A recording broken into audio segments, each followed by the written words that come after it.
Hello, welcome everybody. Looks like second time today.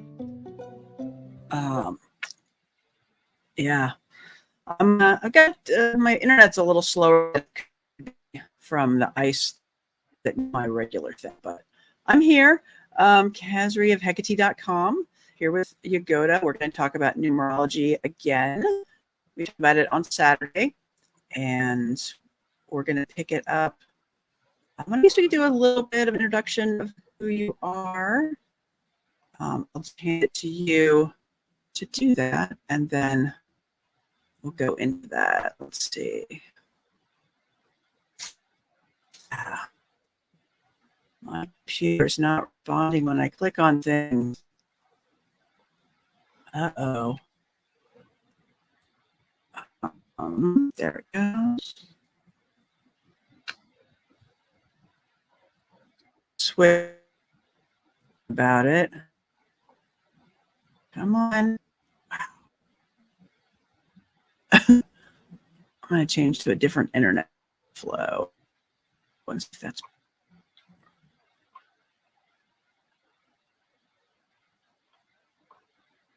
Yeah, you're very glitchy, I can barely hear you. Improved for a second. Let's just wait it out till the connection is stable. I don't think anyone's on anyway, so people take a bit of time to get on the live. I think Kazri got kicked out of the stream. I don't know if I should wait for her. I guess I should, so that we make sure that the whole thing is running. I'm not going to start with any information. If she's not there, she's having some internet issues. It's part of life. Gonna message her and see what's up. And if you're watching on the replay, put it in the YouTube twice the speed and wait till she goes back.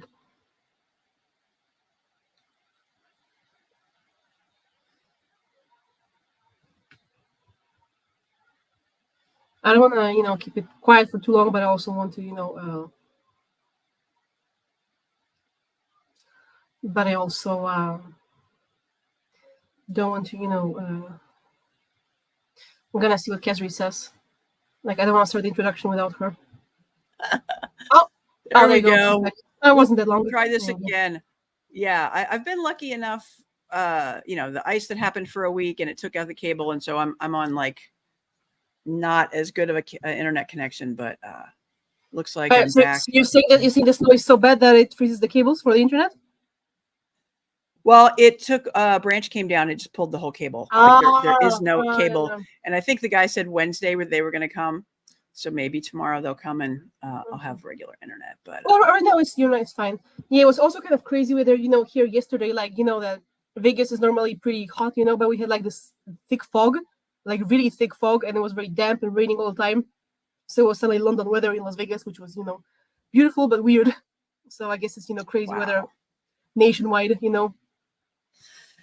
Yeah, lots of wild and crazy changes, but we're here to talk about numerology and pick it up where we left off last time. So, Hi, if you didn't already introduce yourself, welcome, Chaley. Good to have you. Am I good to go? Is the connection stable?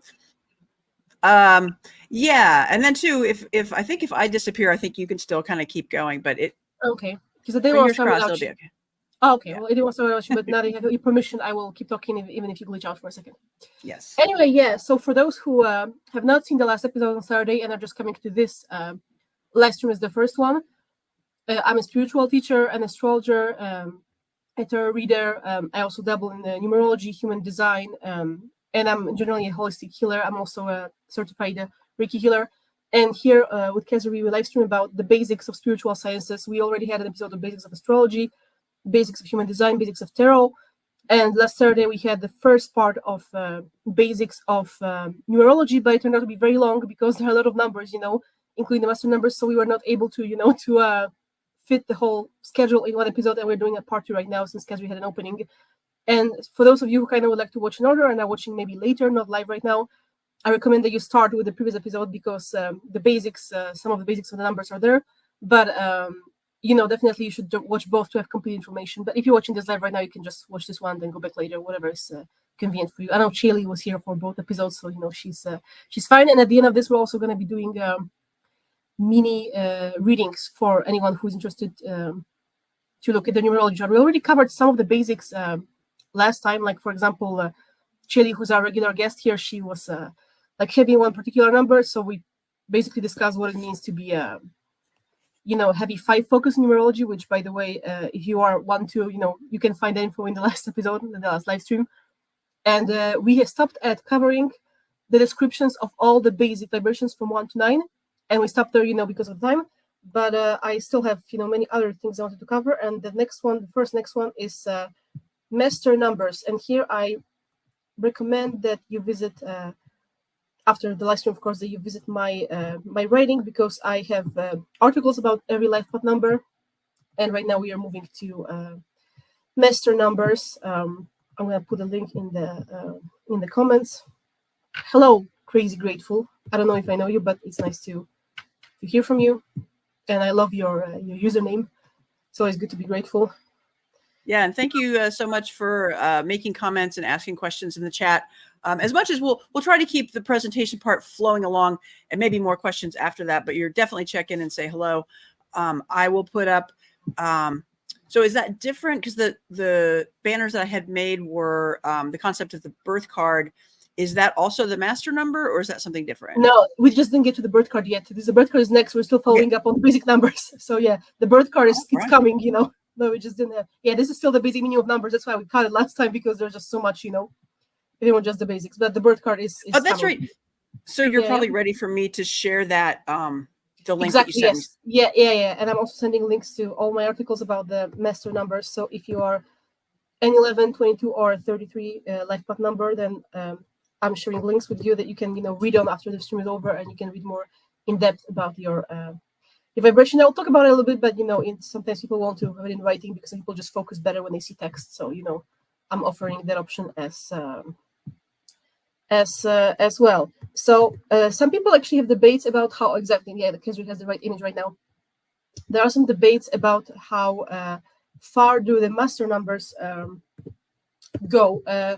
Personally, I cover 11, 22, and 33, but here we have an article that goes on to 99. But I think that more than an actual life path, because I don't think the life path 99 exists. I think that what matters here is kind of like more in the context of an angel number, because angel numbers also is something that we can talk about, later, so we don't derail, but they're a part of numerology. They're based on numerology. And, all these people who are trying to decipher messages from the angels, they're like all YouTube channels based on that, like very big channels. What you do basically is that if you Google angel number something, all these numbers are kind of a composite of the singular number meanings that we covered in the last episode. So let's say that, just a quick recap, let's say that you're seeing an angel number 1414. And by the way, that is going to be more common for you if you're European, because we have all these hours, where, for example, 2 p.m. in the USA is 14 hours in Europe. So if you're like very likely to see something like 14, or 13, down to like 1990, or even 22 and 23. So if you want to decipher something like this, what you look at is the composite numbers. So let's say you're seeing 14, that's the double 1 and a double 4. So here you're mixing a double 1, which is the vibration of the sun, and a double 4, which is the vibration of the north node. So basically you kind of mix the meaning together, and any number that's double and amplified, which we're going to cover in a while with the master numbers, is going to be a number that has a double responsibility, double the burden, and also double the rewards. So that's basically like a very strong push from higher dimensions that communicate with you in such way towards taking an active step towards organizing your life based from a place of your own individuality and charisma, because individuality and charisma is 1 and planning is a 4. So mixing them together, you can kind of see that the meaning is congruent, that at this moment, when you kind of zoned in on this number by accident, by the way, waiting for a number to come up does not count. It has to be an accident for it to count. Some people are just sitting on the clock. It's 11:09, and like, okay, it means it's gonna be 11:11. I'm gonna look at that. I just don't think it's how it works. I think that what matters is that you kind of, I don't know, you're passing through the next to a living room, and suddenly you're seeing it on your phone, the TV, the clock, and you're supposed to look at it then, and you're supposed to think about what were you thinking back then, like what thoughts of yours have given the universe the response to give you this number. Sometimes it may be like more like a general encouragement about your life situation, but sometimes let's say that you were thinking, I don't know, maybe I should start a YouTube channel, and then you get 111. That's like the angel saying, yes, do it, basically. It's just because it's a response to the thought you had. Crazy Grateful is saying that they are 11. I'm an 11 too. We can look at your chart later if you want to confirm that. I know I'm an 11 for sure. And yeah, we'll see if you are too, but you have to give us, what your life path numbers. You have to like, check that so that we can actually discuss it. Anyway, so those numbers from 44 down, I can discuss them briefly, but they're less important. And why? It's because the way you obtain these numbers, we covered that more in the last episode, is by adding the date of your birth. So let's say I was born on November 15th. So I add 1 plus 5 for the 15th, plus 1, that's November, plus the year of birth, that's 1 plus 9, plus 9 plus 2. So you add every single digit. So you can notice that depending on the calendar year that you were born in, the time, the era, even the era you were born in is going to determine what kind of numbers you can get. So let's say that we are, born right now in this time. There's only so much of a high number that we can get. Maybe historically, sometime in the future, there's going to be someone who is alive but 77. I don't know, but it's just not now. So basically, probably you have to be granted like in year 9,999 or something like that, for that to. Well, and it's interesting, because like with the year, 19 in your case, 92, you're adding 199 and 2, but I guess you could add 19 and 92. I mean, you could break it that way, but that's not how we usually break it. Right. You know what? I wonder if you wouldn't still get the same result. I think that the magic of numerology is that you still get the same. Well, it does. Yeah, go ahead. Yeah. Well, it certainly keeps reducing down, but the point of like you could get 99 if you're adding 92 to other numbers or something. But yeah. I can tell you the higher, the further down the calendar, the more chance you have of getting a high number. For example, right now I checked out of curiosity on a basic calculator, like if I was born on the same day, but in the year 9,999, I would be at like 44 instead. So apparently, if you're gonna be born in 7,000 years, you have a higher number, chance of being a higher number. And so what you're saying, Kazra, is like if adding 19 to 92 as a bigger number would, if it would make a difference. Well, if you add 19 plus 92, you get 111. So that's a triple one. So it's a very solar number. So I'm guessing anyone born in the year 1992 like me is gonna just be very solar, in nature, and especially born on the 11th month, that could also be very, very powerful. So it's very interesting that you said that. In a way, see, that's why numerology is so fascinating, because these composites, they add so much depth to the situation. But like if you're looking at someone's precise birth date, actually, I just experimented on my birthday right now, and the total number that you're getting if you do it with bigger numbers is 137, which is still going to reduce to an 11. So basically, you get a bigger number, but you don't get a repeating number. Do you see that point? Like if you get a larger sum, it's gonna still add up to the same life path number, but it's not gonna have those repeating properties that you would have. And if it does, it's quite significant. Like with the year, it was a triple one, so that was very interesting for everyone born during that year. It's not always the case, so it can happen, but it's rare, and more meaningful because of that. So it's an interesting thing. Anyway, yes. So remember that you have the links that I sent you. Now, following up on the master numbers. So an 11 is someone that has double vibration of a 1 and 2, because 1 plus 1 is 2. So a 2 is also part of the vibration, but they also have a double 1 energy.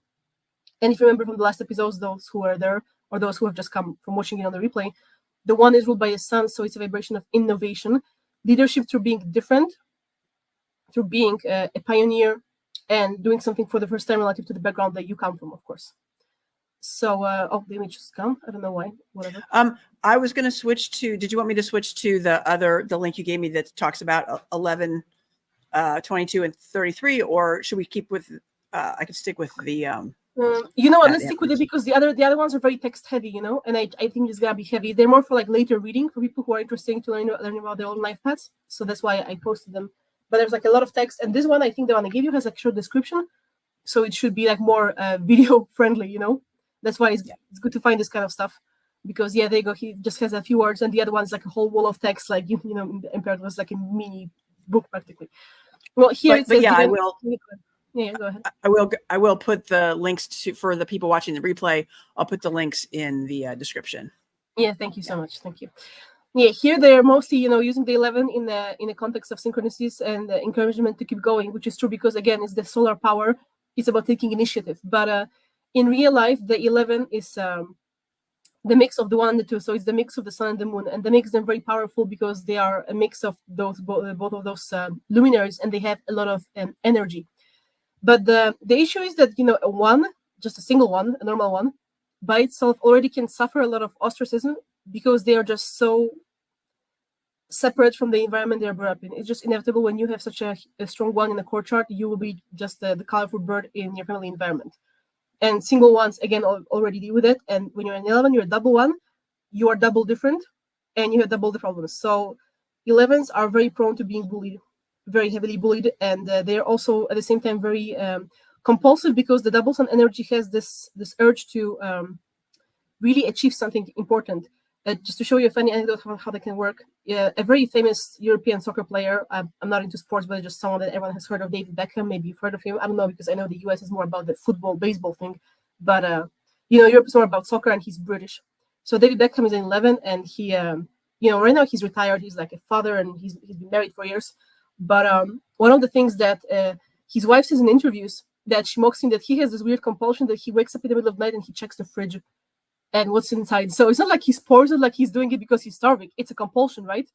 And 11s that have this, they have this sort of perfectionism in them. They have these routines because the sun is very ritualistic in nature, the sun that rules the one. And having that double in the human body is very difficult. So either you have certain compulsions, or you just have to become very busy in a way with certain ritualistic practices that ground you. That can be meditation, spirituality, basically all master numbers, because of the heavy load of the double number, whatever that is, they need spirituality more than the other numbers to just stay sane, basically, or it gets really heavy for them. And in the case of the 11, it's about being an inspirational messenger, because the two part in them, the lunar part, is very responsive to people's feelings and is good at expressing their own feelings or what they're passionate about.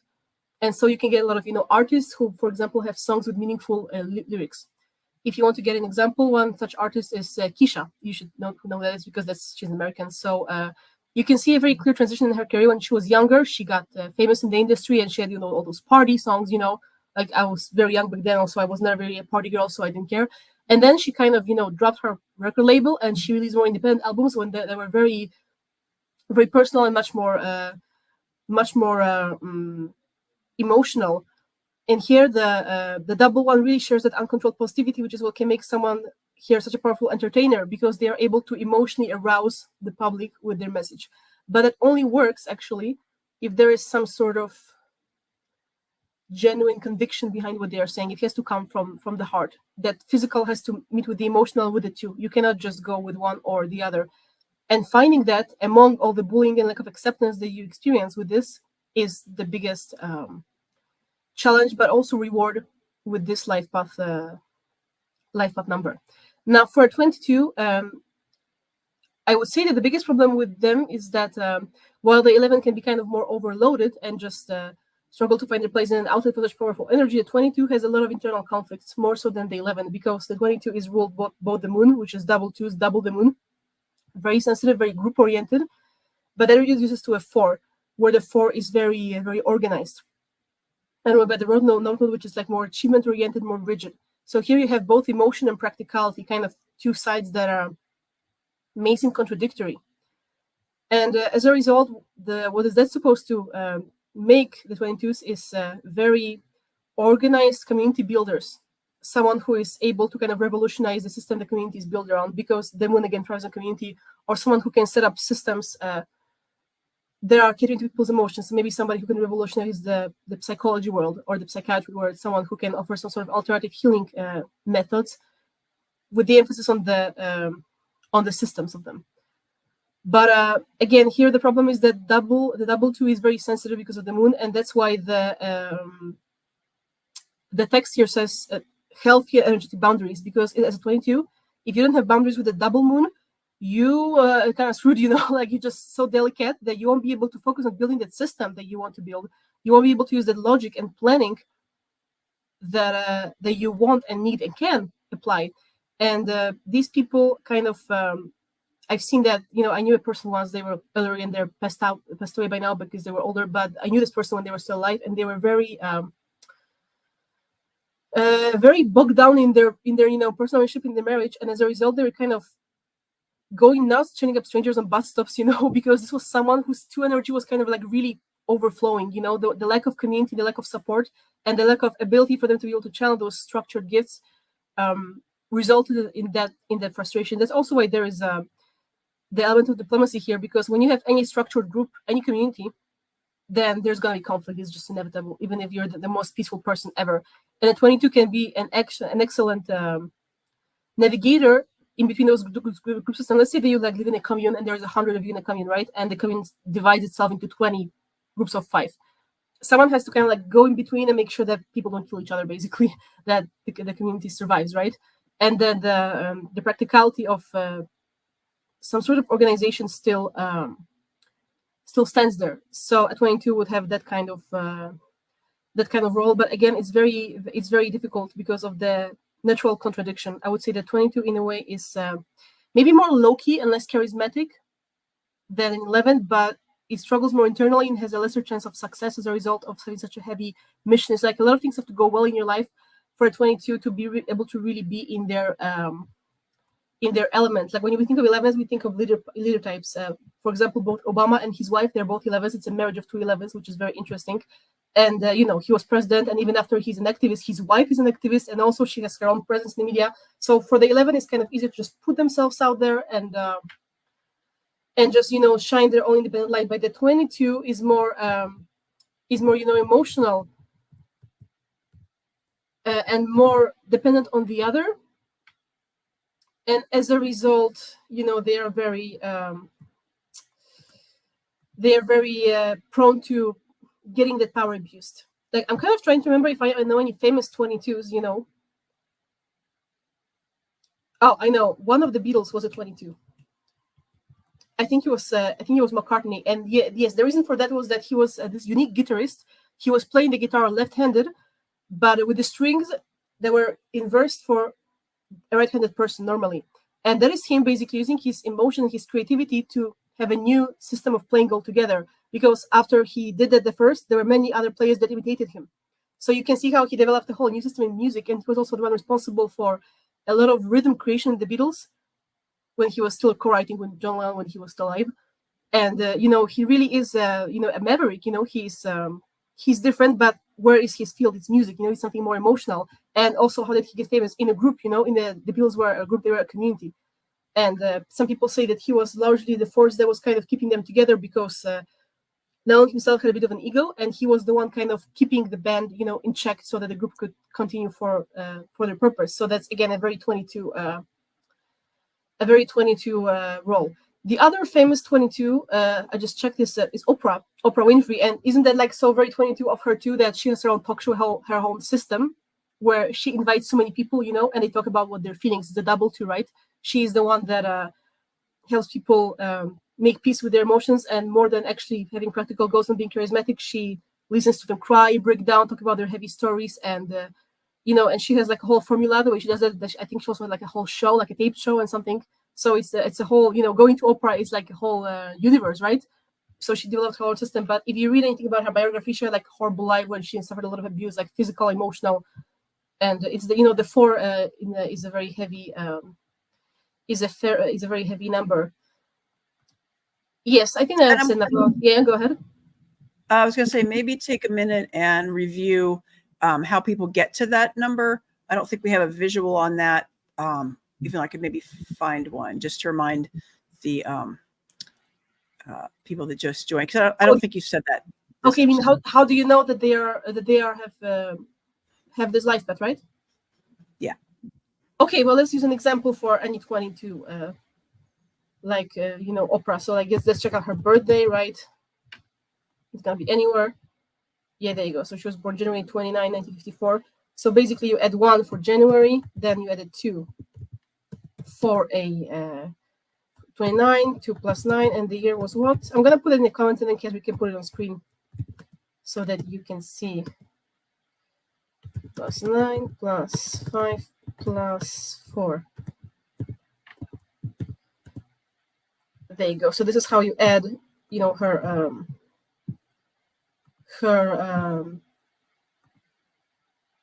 birthday to get together. The master number. Yeah.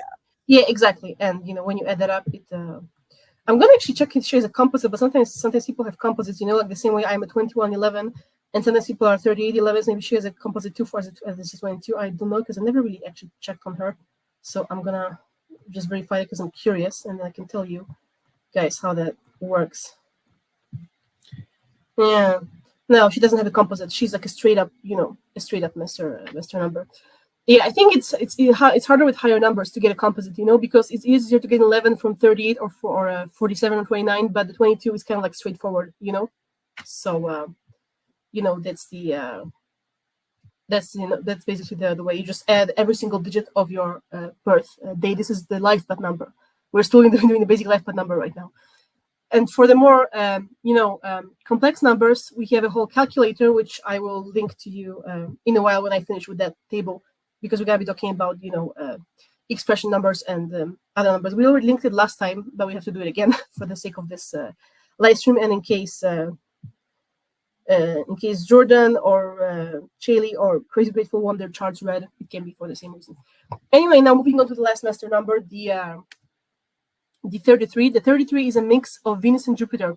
It's a highly benefic creative number because it's a mix of both of the strongest benefic planets on Earth. Because a 3 and a 3 gives a 6, and a 33 is a double Jupiter vibration. These people, they are boundlessly revolutionary, as in new energy is something that they tend to really look for really hard. If you're looking for an example, one of the famous 33s was Einstein, a man who was so different in his time, who was thinking differently in his field, and who as a result was creative. People think that Venus or Jupiter are very cookie cutter, but in fact, they can be very also scientific planets when it comes to original thinking. And 33s, they are really creative visionaries in whatever field they are in, whether that's artistry or science or or anything else for that matter. The conflict here is that astrologically Venus and Jupiter, although they are both benefics, they operate in a different way. Venus rules the blessings of the natural world and the natural law. And Jupiter is ruled by the element of ether, which is kind of otherworldly. So it's about finding joy even you have like nothing in your pocket. So in a way, there is this conflict between a spiritual joy and material joy. And these people, they have a task of having to reconcile these energies and manifesting them, outwardly into the world in some sort of substantial form. Because ultimately, even if you are, more spiritual, you want to do something with it, right? So here, reconciling in a way creative materialism and creative spirituality into, art or activism or science is the challenge that these people grapple with. And self-expression is something that they struggle with as a result, because it's like channeling a very high energy into this mundane plane of the earth, which is the hardest part for them. Their creations are very important to them, and they can also feel a lot of shame as a result of their creations, because they're just different. What they do is like they do it like no one else. The kind of stuff that people have to take drugs to do, they do without drugs, because they're just so on it. They're so vibrant with this energy, with this benefic energy. Anyway, I don't think I'm gonna cover the numbers from 44 to 99 because it would be here for another hour, and we would have to make episode 3 of that. And like I said, in this in our time, it's most common to see it down to 33, and the others are more like angel numbers, where I'm gonna just say quickly that the 4 is ruled by the North Node, the 5 is ruled by Mercury, the 6 is ruled by Venus, the 7 is ruled by the South Node, the 8 is ruled by Saturn, and 9 is ruled by Mars. But for that, go back to the previous episode. Maybe I'll look briefly at 44, because some astrologers still swear by 44, but the ones further definitely no. So a 44 would be a mix of a 4 and an 8, so that's like a very Saturnian organized number. So these people, actually, they can have, ironically, have the most congruency, because these are more like career-oriented, dry organizational numbers mixed together. But what can result is that is an extreme amount of pressure. Like, even if you are someone who is very ambitious, you still have to take downtime, you have to rest, take care of your health, your family, your relationships. And this can be a person that feels such intense pressure of perfectionism that they just never quite wind down, and that can even go down as far as draining their physical body. Not to mention they may have like no personal life. But on the other hand, they may excel in their careers, and they may really advance very far I would see that more as a person who, builds their way up in the corporate ladder rather than someone more inventive, more like somebody who pioneers, in a way of more like building a typical career ladder because of the structured nature of the 44. But in a way, I just think that the amount of pressure these people can withstand is absolutely enormous because of the power of both malefics. The same way that we have two benefics with a 33, we have two malefics with a 44. That's like extremely heavy on them. In a way, they have still a very high spiritual vibration because the master number. So let's say that there is someone who does business or has their own corporation. There may be someone who is interested in practices like business with integrity, because Western numbers, they are supposed to have this integrity. They're supposed to be moral. So here there may be someone who wants to start like an ethical corporation. Someone who wants to start companies that do things like ocean cleanup. So again, business for the sake of ethics, this kind of thing. So again, morality and emotions are things that they can really struggle with because there's the desire to advance in a world that's not always so kind. And at the same time, there is, this high vibrating master number energy that has a higher level of integrity. Anyway, I think that this is enough when it comes to those master numbers because it's already I can have the time. And now I also wanted to make a couple of brief mentions. I already linked the articles about certain things related to the way you can look at transit years before I move on to the birth card very quickly. We already covered some of the birth card when we were doing the tarot episode, but here is going to be more of a numerology perspective. But yeah, you can also look at the numbers when it comes to looking at transit year vibrations, when it comes to the kind of focus you're going to have during the time. So let's say right now we have the year 2024. 2 + 2 + 4 is an 8. So this year is going to be ruled by Saturn because an 8 is ruled by Saturn. So numerologically, this year is going to put Saturn in our astrological charts into focus for all of us. You may feel like you want to organize some things or start like a new project that has been like long time coming, or cleaning up some things. And actually, it's very funny because like the first thing I did is only only January, month 1, and I went on this like crazy spirit of like cleaning up my Instagram because I just couldn't do it anymore. So if you put something your way, it's been nagging at you. This is the year when you're gonna feel like you're really getting down to it. Like Kesra with the whole housing thing that she's been thinking about it for some time, but now she wants to put it in action. So you can see how transit years influence also our personal drive, and knowing just simple information is going to help you a lot in being able to decode what might happen to you during a given time. There's also such a thing as a personal year number, and I'm going to give you a link to a calculator because you have to calculate online, and it's going to be different for everyone, right? And basically what you do is you put in your birthday mixed with the with a given year, and you get a different personal year every year. So for example, for me 2024 is a personal year 7. That is because every 11 basically is going to have one number behind. I'm going to put a link in the chat so that you guys can also check what it is for you. But if anyone else is an 11, you're going to be having a 7 year. So it's going to be a mixed vibration of Saturn and South Node for you. Crazy Grateful saying, thanks for sharing your locations. I have only a limited knowledge on numerology. Yagoda has my head spinning. Yeah, I do it to people. I tend to do that, Yeah, everyone has. It's always It's always good to take a little bit of a breath, maybe take a drink of something, let things soak in a little bit. But you I know you have, and actually astrologically, I believe Mars is on your sun, right? On my moon, I have a Moon-Mars conjunction. On your moon, Mars on your moon. Yeah, so that that might be why you have lots of fast talking energy. I just think the difference is the perspective, because the things that I spent so much time studying, all those things that I talk about, and I didn't start yesterday. I spent so many years learning so many of those things. And you know how it is that try to talk to a doctor, and, let's see him in an operating room and he has like 12 physicians around him and someone has, a very serious injury. and they speak in a language that you don't even understand, right? Because they use Latin or whatever, and they do some weird things that, have your head spin, as Crazy Grateful said.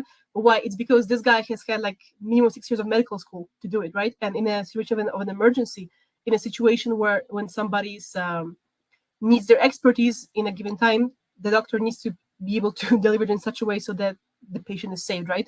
But behind that is the fact that he has spent years before preparing for that moment.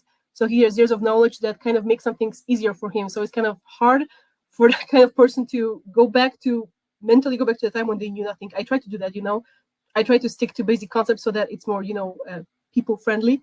But for me, for example, when let's say myself, I'm learning about something, I'm learning about more advanced numerology, right? I'm gonna do it already with the knowledge that I have that I'm giving you right now. And right now I kind of have to like backtrack, at least 10 years in the past to tell you, okay, well, the one is ruled by the moon, where in my brain I already do that, automatically. So if somebody is very new to numerology, they are,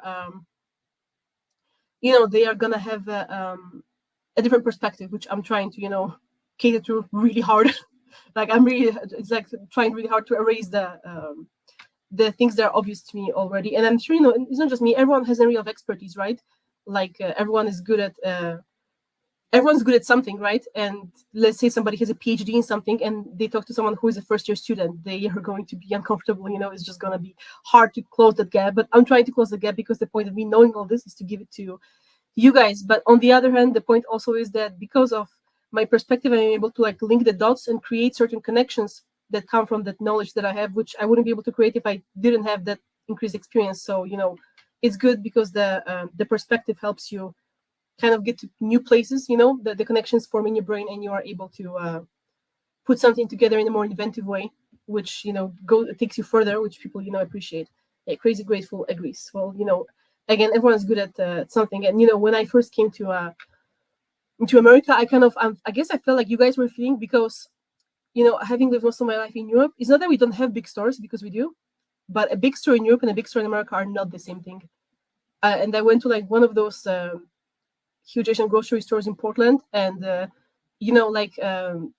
only seen those things online before, and like I think it took me 2 hours to like go through every shelf to learn that, and you get used to it. But my husband, when he was with me, he was bored because he's used to big stores being American, and I just it was such a culture shock for me, like all the size of everything, and having to go through like a lot of these ingredient lists that are different than what I'm used to. So I know how you guys feel on the other end. Anyway, going to the subject, I sent you a personal year calculator link, and this way you can see how this year personally vibrates for you, because then there's first, like I said, the general transit energy, which is innate for everyone this year, because we're recording this in 2024. But there's also personally how that's going to vibrate when you mix it together with your life path number, like I said. So if you are an 11 like me, then for you this year is going to be a personal year, year 7 as well. And if not, you can just find out through the link that Kendra is displaying right now. I also have, even though it's go ahead. really long, and I guess it all fits on there. If you could send me that privately, because I can't copy it off of there, and that way I can add it to the comments for later. Yeah, it's also in the chat. But you can also just Google personal year calculator. It's really not that hard. Like it's just you can find it. I could, but it's nice to put it in the description for other folks, just because there are a bunch of them. But yeah. And then too, if you want me to bring it up, which when we get to that place. Yeah, I'm sure people can. They can just Google too. Like it's not really that hard. So, and I think it was pretty visible on the screen. Like the link was doing fine. Guess like it was visible. Yeah, you didn't miss a single letter. Yeah, it's doing fine. Again, you take a screenshot or whatever. Yes, the other thing that I wanted to cover, that I also have like a longer writing on that, which I'm gonna link to you, but I'm gonna explain, quicker, just so you can do that right now, is something that I like to call life path number decomposition, which I think can be interesting for anyone. Anyone who's into numerology will be able to relate to that. And that basically shows that there is not every number is different. There are many ways of decomposing a number. Just to have an example, because you give me your birthday, and I'm going to experiment on you just to show an example on screen. Sure. 6 28 1965. Okay, 28 plus 1 plus 9 plus 65, you said, right? Yes. Okay, so it's June 28, 1965. Yes. Yeah, because you said you were a 1, right? Yeah, I'm an overall 1, and then the date number is a 1. So yeah. Yeah, I'm gonna tell you what I'm going for here, which is slightly different. Yeah, okay, so you're a 37-1. Okay. You're on DD1. Okay, so as you can see, when I put this calculation in the chat right now, you can put it on screen, Kazri. This is me basically taking, Kazri's birthday, every single digit of her life path number, and the number that we end up with is a 37. So when you add a 3 and a 7, you get a 1. But to obtain a number 1 in numerology, there are really several ways to go about it. You could have a 19, a 20, a 37, a 46, a 55. So there are different composite numbers that can lead to you being a life path 1. And from my experience, something that I observed in my years of practice, this number that you get, the first number that you get right now on screen, is an age when a person experiences a very severe karmic lifting. I put that the link on the whole article about it in the comments. So you should, when you calculate your basic life path number, you should look at that number, because this is a time when you can experience some sort of a breakthrough that's completely unrelated to your own personal achievement. It's more like it's fate. And for example, just to show you, and then we're gonna interview Kazri, what happened to her at age 37. I'm a 2911. There are several types of 11s. I'm a 2911, and for me, that was the time when things started to unblock on me in such a way that I was able to start planning leaving my family town. And it took time for me to fully fructify it, and by the time I actually left, I was already past my 30, so it took over a year because of certain planning. But it was when certain possibilities became open to me. Before that, I tried to travel and explore in many other ways, and it was just not happening.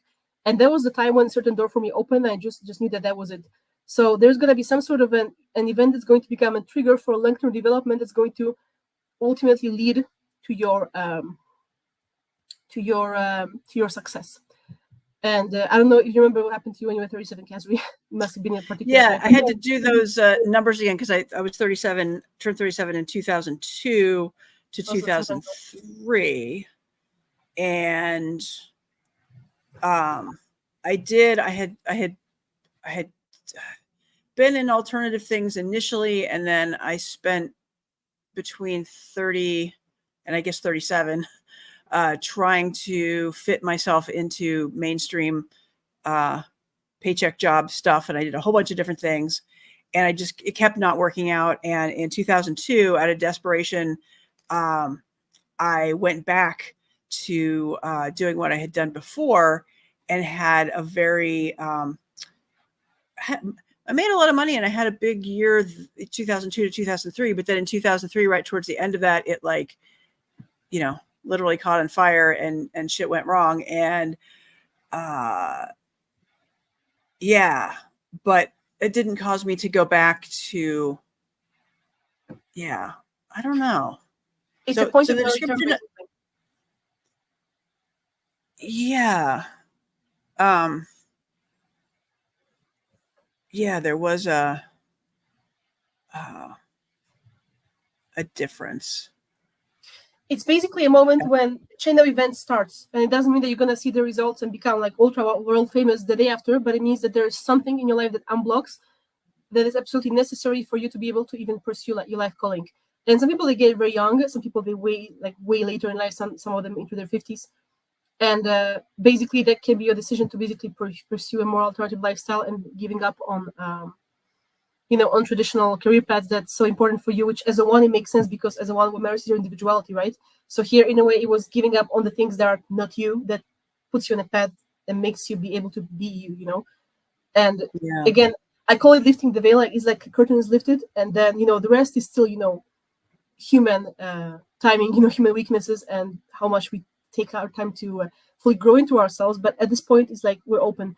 Before that, there's going to be just something in the person's life that feels like it's actively blocking them from pursuing their destiny, and it's going to kind of feel like you're powerless against it, and it's frustrating. And that's everyone. Everyone has a different timing for that. And I just think I find it to be very accurate because I just tried so many people. I both celebrities and personal life, and there's always something that just very subtly unlocks for them at Yeah, that time. I never did after that point. I don't think I ever tried to go back and fit myself into the boxes that I don't fit into. So Yeah, there was a shift. Yeah, there's basically some sort of like a karmic unblocking that is taking place. If you guys in the comments want to also from what you want to calculate yourselves, or you want to want me to do it for you, then let me know, and I can and I can count it for you. But again, you yourselves know best what happened to you at the time, and how that works basically. Like, I'm trying to think of an example of, because I studied this a lot before I wrote the article, so I know about it definitely. I'm trying to think about what can be a good example for someone else. Like, ironically enough, I don't think that it's always career success. There's always a goal of every soul, because some souls have a completely different purpose. So, like, for example, you're thinking some famous people, they get famous young, but it's not really what makes them happy. You think of people like the guy that played Home Alone, Macaulay Culkin. I don't even know his data. I never checked on him, but he got famous so young. But what was his life about? It was about like getting out of drugs. It's about getting straight. And he's happy now that he's an adult and he finally started a family. What is he like in his 40s? And I would say that he doesn't, worship his youth over the time right now, knowing the path that he had ahead of him. It's just so individual. We think that someone's famous, that they're perfect, they were so lucky, but everyone has a different journey. Or sometimes these things, again, they're very subtle. Like another very famous 2911 with the same vibration as me is the author of this famous book series 50 Shades of Grey. She's a 2911, and for her, she's like more or less your age, Kazri. What was a turning point for her in being able to ultimately realize these novels, which were based on some other books, was the act of her getting married. And if you Google her life story, that basically she got married very shortly after her 29-year elapsed. Like, it took some time, but I think it was like less than a year after. And her experiences in personal relationships are what motivated her to write a very personal, intimate topic book that then made her famous. 20 years later, right? But 20 years before, there was a trigger that started a chain of events that led her to that point. So you can very clearly see how there's just, again, this veil lifting. So I think people should know about that, definitely, so that they can look at their own lives from that perspective, and maybe make the most out of it, of whatever they can do. And yeah, I also forgot to link my other post that talks about mixing the general year vibration with your personal vibration, but I already sent links to that, so I'm just gonna show you the longer article about that here, and we can move on to the birth card.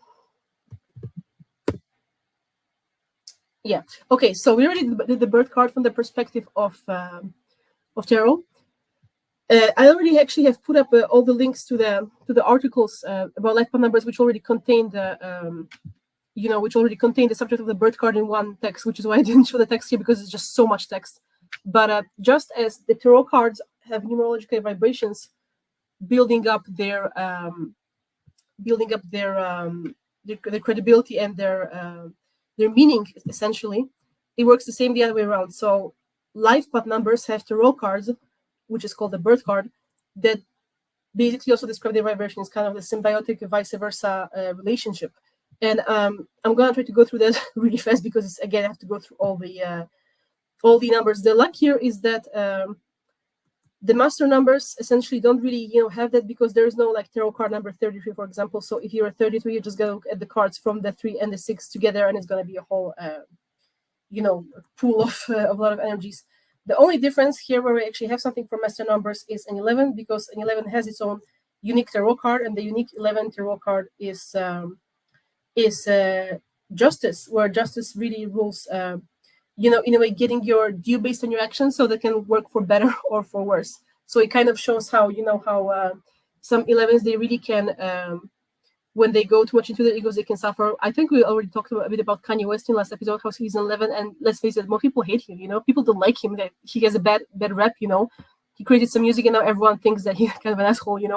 And it's something that he reaped for by taking certain actions and saying certain things that were very, not just controversial, because that would be, piece of cake, but just very mean to other people, right? And you can see how basically the tarot card of justice shows the vibration of the 11 being very understanding, but also very quick to both create and reap the karma back to themselves and amongst the others. How, in a way, your integrity as an 11 matters a lot. But now going back to the basic numbers, I'll try to keep that brief, really, because again, there's 9 of them all over again. Yeah. And then too, the birth card is the date number by itself, or it's the overall number? Okay, no, the birth card is linked to the tarot card, so it's called the birth card because the tarot cards, the tarot cards have digits too. Like, I wonder if I can find an image. So then we're still looking at the total number, which in my case it's the same because my date number is a 1 and I'm a 37-1 overall. But for most people, are they looking at, and then you're taking that number and relating it to the cards of the tarot deck, which, like you said, go, I guess for people are mainly going to be, like however many cards there are, because you said there weren't, they're 32, not 33. I sent you a link as we can show on screen, so it's going to be easier maybe. I will do that. That'd be awesome. Yeah, this is basically, for some people who maybe don't know tarot, that if you don't, then watch our episode on tarot. The tarot has major and minor arcana. A birth card is a major arcana tarot card that basically gives power to the numerology number.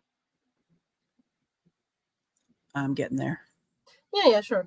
And basically, I'm gonna, in between while you do this, I'm going to talk about the numbers that are not included there. So if you're a certain numerology life path, perfect.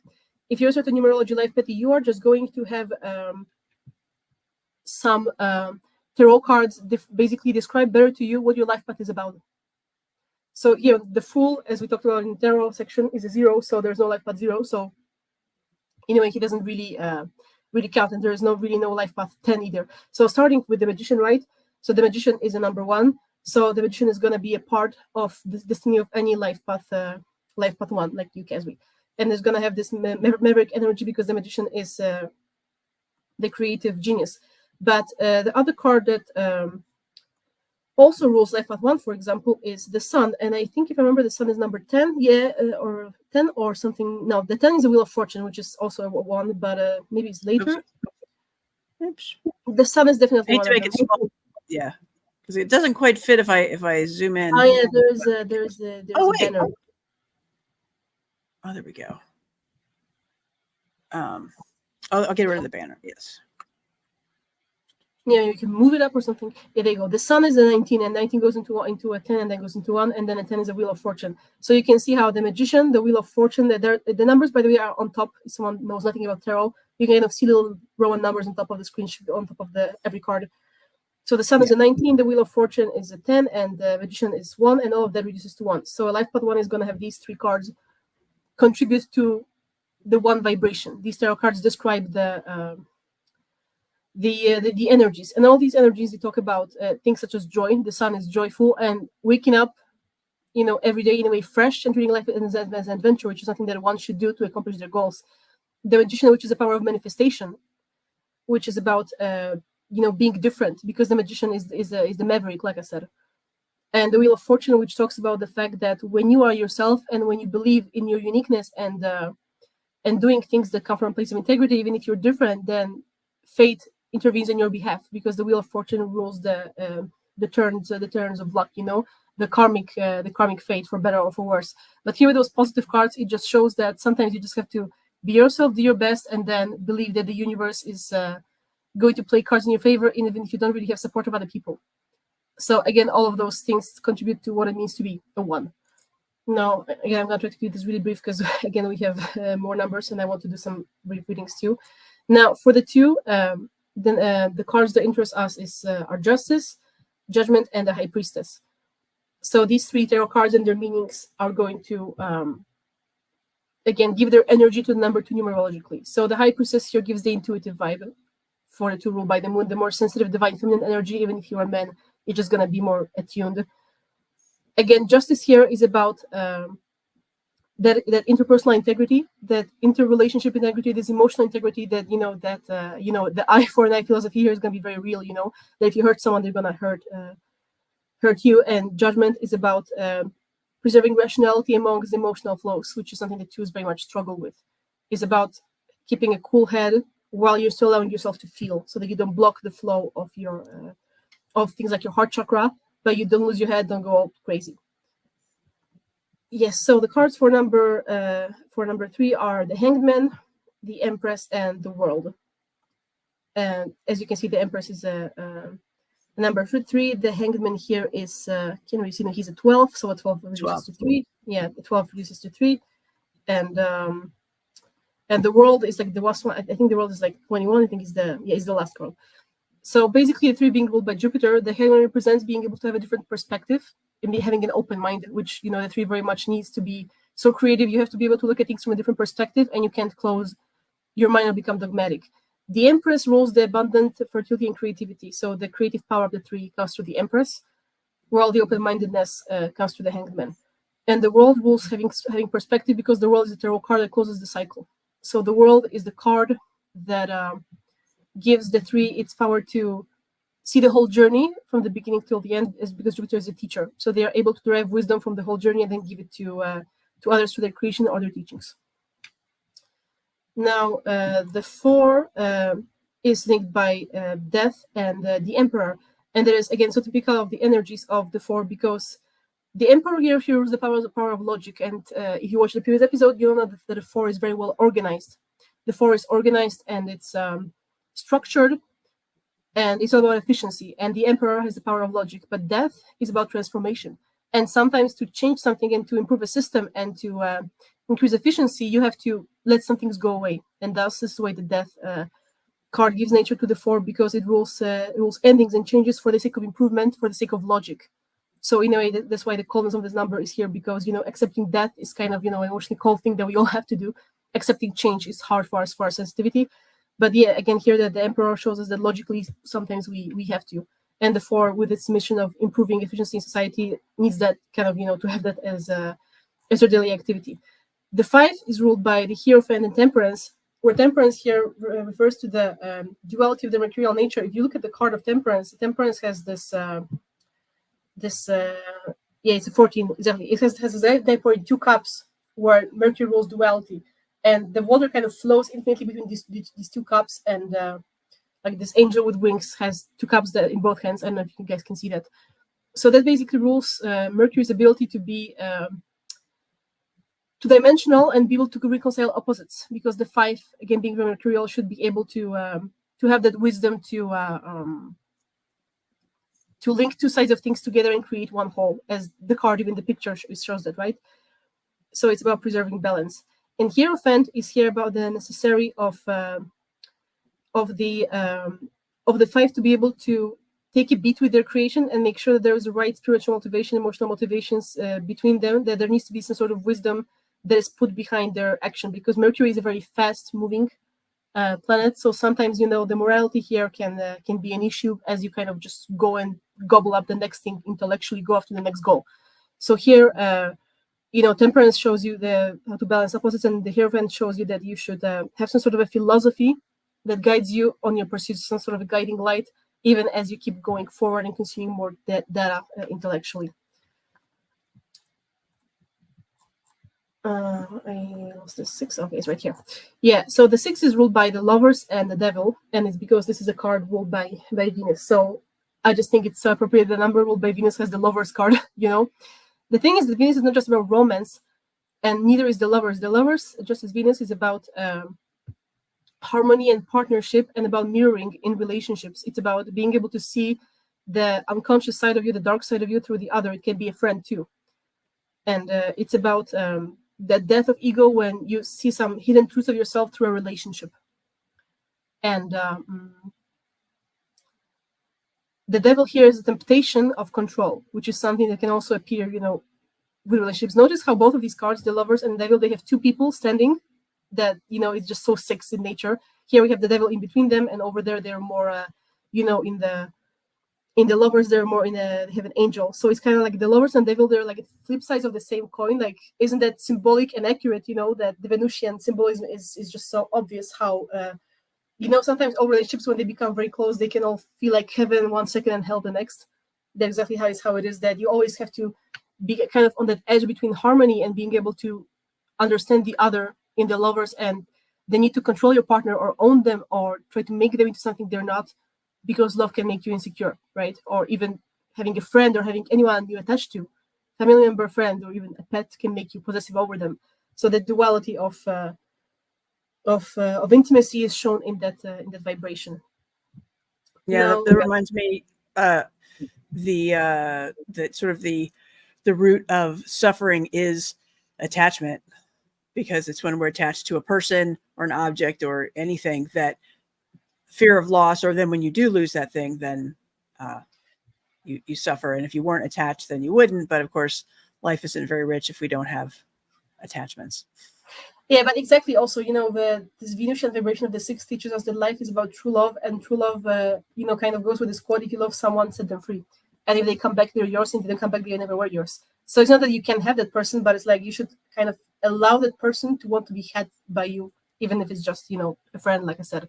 It's kind of like, let's say you own a cat and you leave the door open and you let it go into the wild. If it never comes back, then it doesn't want to come back. But if it keeps coming back to your house, then it's your cat now, The cat has chosen to be owned by you, and that's how it works. You don't put the cat in a cage and say, you stay here now. You let it do what it wants, and then... Well, that's why I enjoy it. Of all the animals I've considered many different kinds of animals, I resonate with the cat, because I've always had indoor, outdoor. In fact, the kitty who lives with me now showed up. Like, I didn't adopt her. I didn't, she just arrived. But there are animals, and I guess I don't want to make anybody that's a bird person feel badly, but I always feel badly for the caged birds, because it feels like the nature of a bird is to fly. And if you lived your whole life in captivity, and I remember my dad kept birds for a short period, which was related to, like, when he was a child, somebody had a bird, and so it was some particular kind of canary or finches or something. And he was like, oh yeah, for so many generations they've lived in these cages, so they maybe wouldn't know how to live in the wild or something. But it's just, yeah. Anyway. No, I completely agree with you. After owning dogs, I like cats even more. It's just, I feel you. Anyway, moving on to the 7. The 7 is ruled by the Chariot and the Tower. Here, knowing Vedic, you can see the Chariot in the top right. It has like those 2 sphinxes at the top right corner, and then the Tower is lower. Basically, the South Node is all about preserving some sort of objectivity and some sort of composure and holding yourself together amongst the crisis. So the crisis here is the Tower, and holding yourself together is the Chariot. This is something where knowledge of Vedic astrology is useful, because Vedic astrology has a better explanation for the nature of the South Node, which can be explosive, because the South Node is about our karmic attachments, and depending on our behavior with them, sometimes, we are more willing to transform and let go of these attachments, and we don't cling. But most people, let's face it, we cling to our comfort zone like there's no tomorrow, and we only leave it when we're kind of like really kicked in the butt, to the point that we feel like it's too painful to stay there, so we reluctantly budge an inch. That's just how our human psyche is, right? And this comfort zone is the South Node. But what happens if we hold on to something that hasn't worked in too long? It blows up. That's why the Tower card represents the South Node, because it represents the collapse of a structure that is no longer functional and relevant. But the thing is that, if we completely lost it in our lives every time that something collapsed, then we would all be on the streets, which, is not the case, not even important. People still kind of try to keep their lives together, and that is the Chariot, is the ability to keep going and to be able to see some sort of a forward goal, and to preserve some sort of internal balance, and to be able to manifest something new the moment something old has collapsed. And I believe that we have the manifestation power, and that it can put us on the right course. Okay, now the 8th is ruled by the Star and Strength as a card. And I just find Strength to be like so Saturnian, as the 8th is ruled by Saturn, because here you can see on the card she's taming a lion. And that you would think, oh, there's a little lion here, so that's Leo, but not at all, because the focus here is on that character. I don't know if it's a woman, it's someone, some androgynous, maybe there's a hint of a bosom there. It's some sort of a figure that has like an infinity symbol over her head, and you can see it's the infinity symbol is an 8 laying down, basically. So you can see that it's a person that tames the lion just through having internal control and internal strength, which Saturn represents. Saturn represents that inner discipline, that even if no one tells you, you're going to get up at 8 a.m. every day and make your bed and go do that thing that you care about. Not because mom told you to, but because you want to and you're disciplined. So strength is basically about that discipline to continue on a path that you have deemed right. And the star is about aspiration. Some people say in our community the star is very Aquarian card. And, Saturn is exalted in Aquarius. So having an Aquarian tarot card, ruled by Saturn is very appropriate, because the star is about the perspective of freshness that comes from having free and unbridled ideas. The star card, as you can see in the tarot continuity, comes right after the tower. So after the destruction of the tower, the star is reborn. And, she's naked as a baby, bathing, in some sort of idyllic environment and, drinking from some sort of crystal in the water spring. I'm envious. I want the water. The point is that Saturn has the perspective that we are able to pick ourselves back up after even the most traumatic experiences, and all you need is the diligence and strength and force of will and internal power to be able to just systematically, day by day, make ourselves go somewhere. It's kind of like going out of depression, that one day you prepare yourself because you showered, the next day you comb your hair and you feel better about yourself. And those of us who have been to the deep pits of depression, we know how hard that is. But it is possible, it is possible to do that. And the 8 kind of embodies that strength, that hope for a new beginning, mixed with persistence, being able to get you to where you want to go and build something new in your life.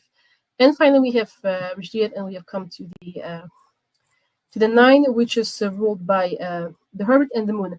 Now, it's kind of, you may think it's ironic because the Moon, isn't the life path to rule by the Moon. Yes, it is, but the Moon in tarot is not the same as the Moon in astrology. That's kind of, I don't know why it's the way, but it's kind of ironic.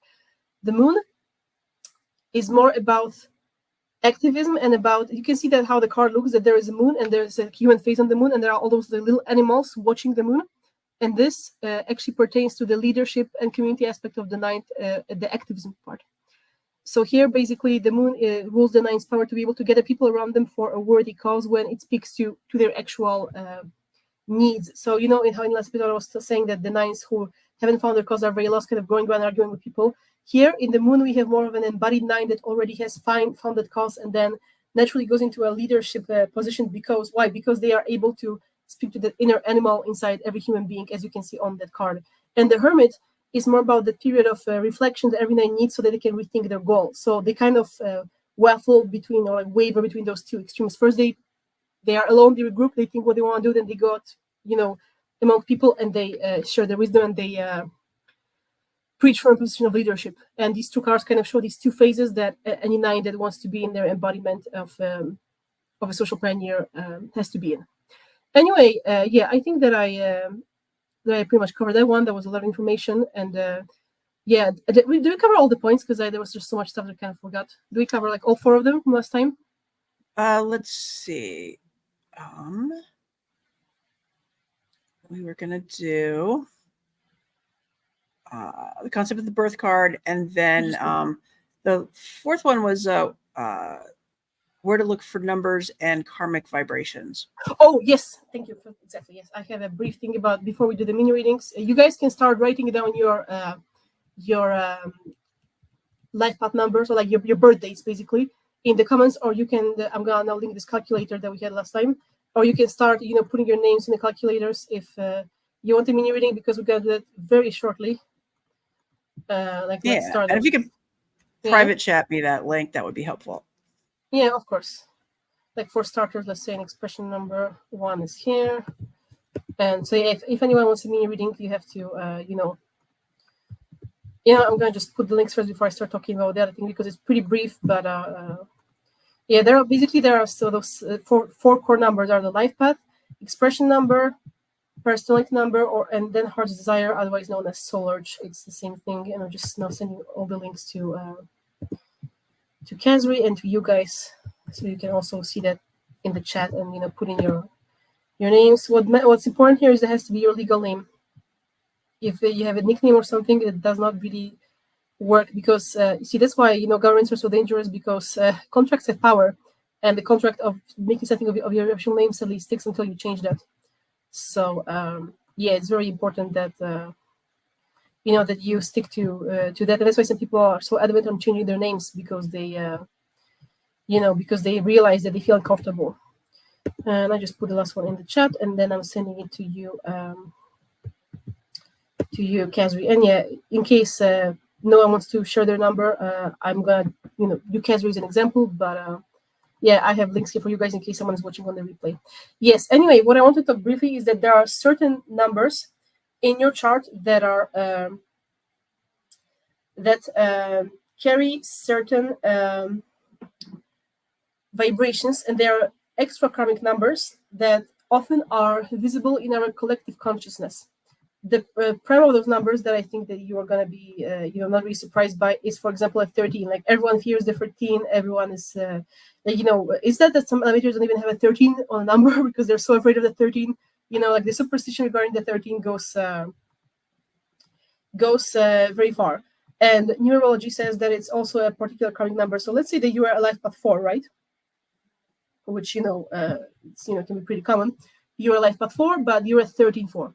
Or you don't even have to be a life path 4, but let's say that you are born on the 13th of the month. That can work too for you. Just the day of the month is enough to have one of those numbers. Or the other thing that can happen is that you could be born in 2013, when it's going to be significant, but then again, what are you doing on the internet? You're 11, go away and talk to your parents. But seriously, maybe the other thing that can happen is your day and your month put together can also make a 13. Let's say you were born on November the 2nd, so 2 plus 11 makes a 13. So the month plus the day of your birth makes up a 13, right? So you're going to have that karmic number 13 in your chart. And there are several numbers this way, and you all calculate them all the same way. And I'm going to now okay, so first I'm going to give you the list of those numbers, because only a few of them have karmic meaning. One is 13, one is 14, one is 16, one is 19, the other one is 26 and 29. So there are 6 of those extra karmic numbers.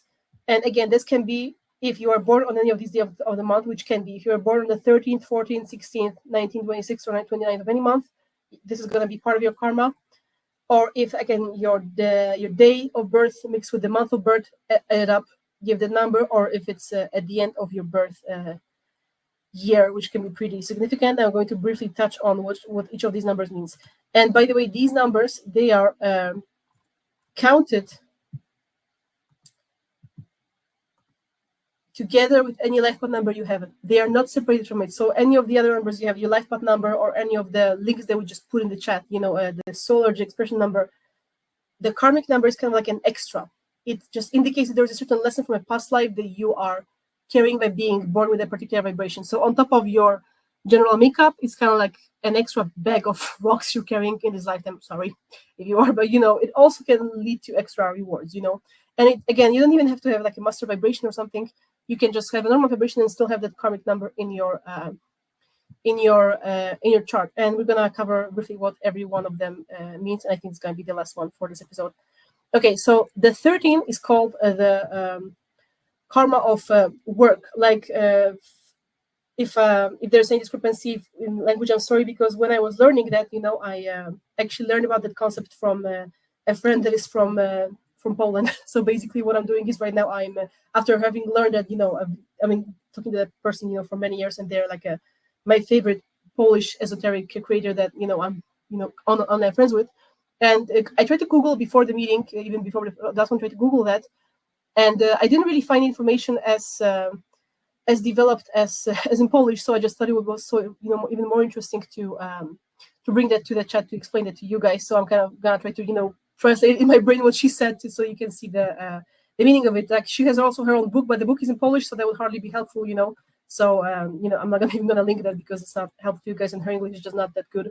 So the 13 is a mix of a 1 and a 3, but that goes into a 4. So it's a mix of Sun and Jupiter that goes into the number 4 of organization. So as we have talked about it 4 in this episode and the previous one, and the need for structure, you might think that the 4 is not very congruent with numbers 1 and 3, which are more spiritual, more like creative, pioneering numbers. So that's why the karma happens as a result of the fact that there are certain energies that are very strong and they rub together in ways that might seem contradictory, but in fact are supposed to be creative. So that's why the 14 is called, the 13-4 is called the karma of work. because here you have to bring those numbers of Sun and Jupiter, so your soul, into matters of organization and what people nowadays associate more with jobs. Historically, probably was another kind of work. Maybe you are supposed to be creative by doing field work. It was 200 years ago, and you were, loyal to some sort of local lord. Times change, but the scenario is pretty much the same. So that's why it's called the karma of work, because it brings the necessity to approach material affairs of this earth from a motivational place of integrity. So basically, if you're the kind of person that just is going to want to work to draw a paycheck, you're going to have major karmic issues with this, because here you have to focus on something that even in Vedic astrology is called artha, which is ethical management of material matters. So it's about dealing with those physical things in such a way that you basically don't upset them on a spiritual level. It's a very high karmic burden here. And on one hand, you're going to have a person that really feels like they need to do something for the world, that they feel that urge to work on something, even if they're doing something in their garage.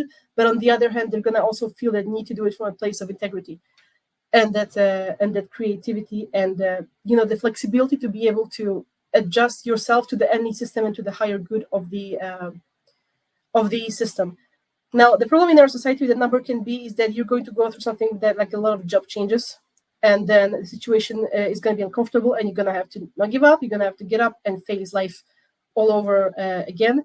Or you might feel like you're kind of fighting between happiness in personal life and happiness in your job. And the number is given to you because in the past life you lacked the willingness to being able to put effort into achieving financial stability while also preserving your joy. So you might have been an equivalent of a party girl who was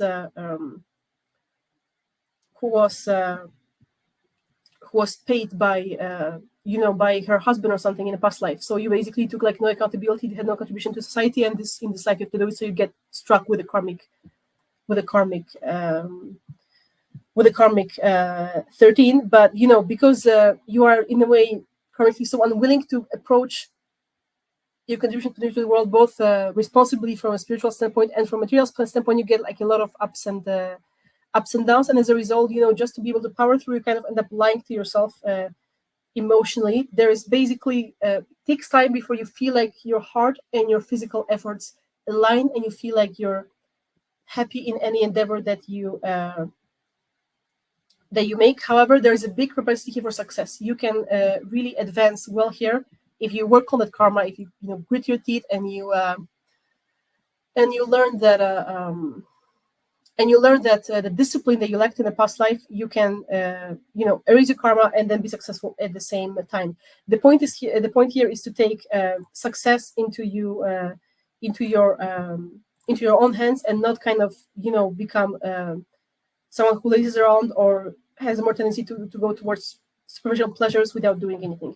Most people, they have a certain balance between effort and relaxation. Even as someone as a projector that that's more about the guiding role, there is a time for you to do your bed, do your dishes, get up to the live stream, clean your clothes, and then lay down and watch TV. There's a certain structure to daily life, and a healthy person, even if you're a projector and you're supposed to not use a lot of energy, we have the structure. But if you're born with number 13, there's indication that there was some sort of a karmic lack in the area, that you're not naturally very good at this. So you may be undisciplined. So in this year, you're just going to feel the pressure to fix that, basically. And I'm going to try to keep the next one short, but these are, very important and very particular situations. Yeah, go ahead, Catherine. I was wondering if it would make sense to segue to, because when you're talking about a 13, my nephew was born on the 13th. So I was sort of relating that to what he was saying. And I think it might be helpful for people if we did get the numbers from folks, who knows, maybe, I guess Crazy Grateful already said that they are an 11. Let's see.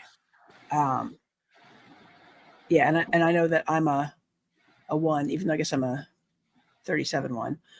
Yes. Yeah. So that's what I was wanting to add.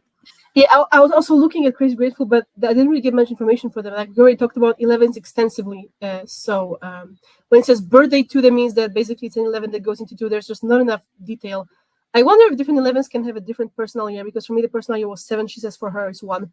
Well, I believe you, but I don't know. This fact, I would prefer someone's birthday. so I could look at it myself. But Yeah, because when I took a quick look at the links that you gave, which seemed like it was almost the same page each time, and maybe there's a difference, but it was asking for the name, and you were talking about, because I know there's name numerology, which is saying that A is 1, B is 2, and so forth.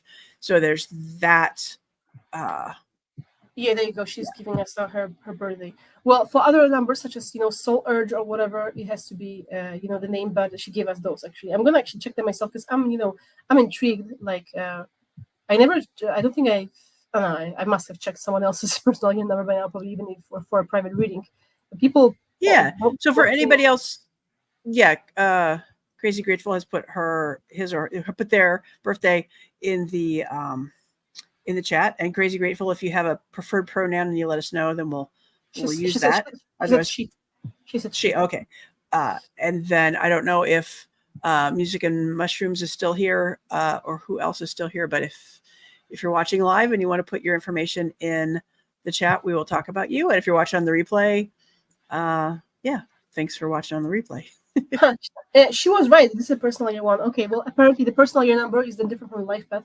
It's funny because I used to use a different website in the past and it gave me different results. Maybe this one is better, but she's right.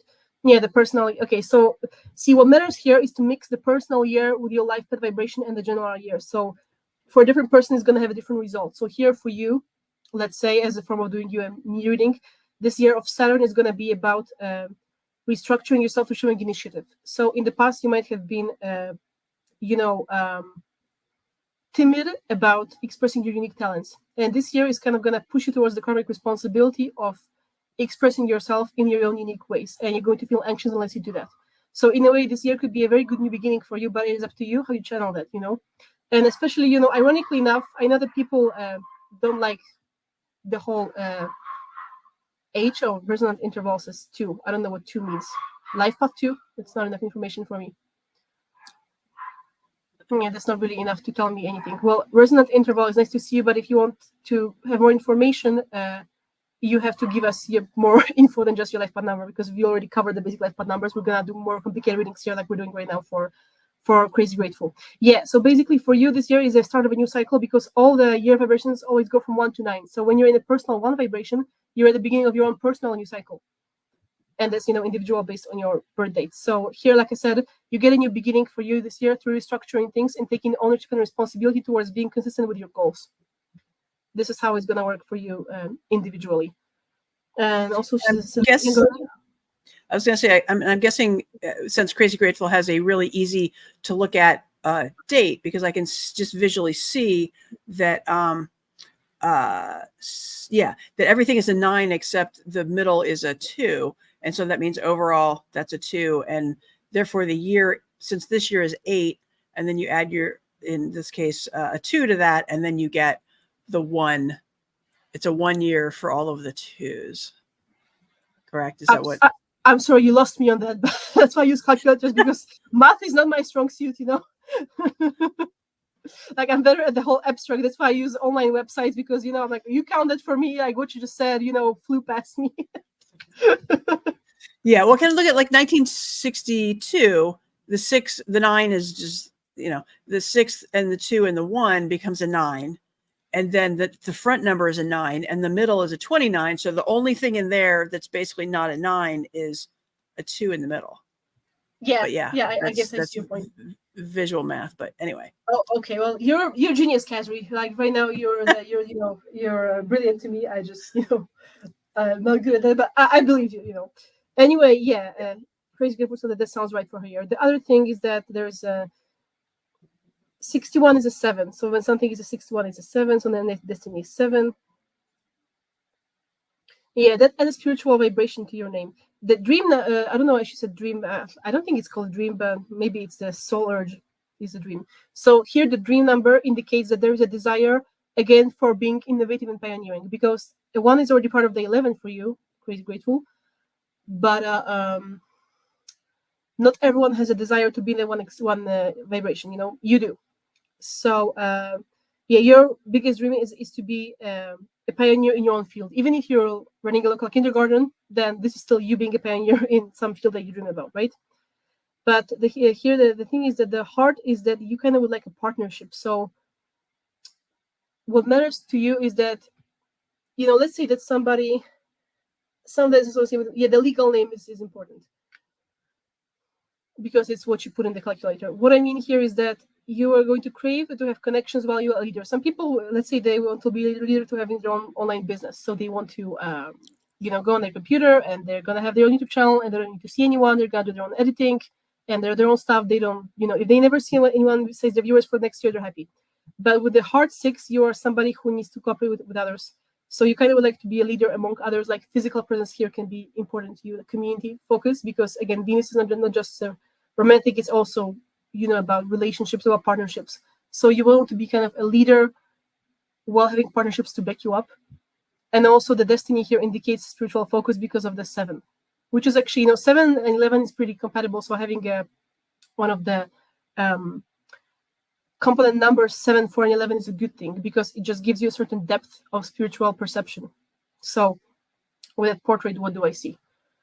Somebody running meetings for people who struggle with, with the addictions or psychological problems, like someone who can lead an AA meeting with people talking in a circle, because that would give the focus to your 6 that wants other people, the 1 that wants to be a leader, and then the 7 that wants some sort of depth and something meaningful and spiritual. It was just a visual, but this is the kind of activity that I see that could work for you. Or again, like I said, running, children's art circle, or running a group for someone that's basically going to be under you. The group, however, shouldn't be too big because Moon likes big group and the bigger groups, and 6 like smaller groups because Venus prefers inclusivity. So it shouldn't be too big of a community. Normally when you have like an A meeting, you have like no more than 10 people. How was this thing called that we used to go to in Portland, Casri? There was this meeting that we went to. Was it was on Wednesdays? I forgot how it was called. Was it like a psychedelic group? People were talking about their lives. The open mic, the Sanctum Psychedelia. Yeah. The whole. It's not just the open mic when there was a whole audience. It's the small circle one. There were like a few people. Oh, the small circle one. That was the integration group, which was exactly talking about psychedelic integration specifically. But yeah.